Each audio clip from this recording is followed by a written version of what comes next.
Ambulans milik salah satu rumah sakit swasta di Banyuwangi yang membawa pasien COVID-19 menabrak pengendara sepeda motor Kamis 26 November 2020. Video kecelakaan tersebut viral di media sosial.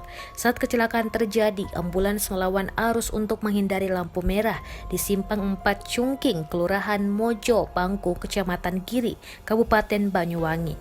Sementara itu dari arah berlawanan beberapa kendaraan berjalan setelah lampu merah hijau. Lalu sebuah sepeda motor yang dikendarai anggota polisi Siswo Prayitno yang bertugas di Polres Banyuwangi terlihat menyalip kendaraan di depannya.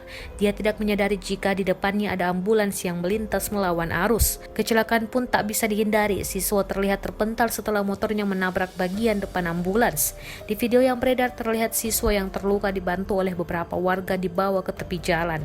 Saat dikonfirmasi melalui telepon, Kasat Lantas Polres Banyuwangi Kompol Kadek Ari Mahardika membenarkan jika pengendara motor yang ditabrak ambulans adalah anggota polisi.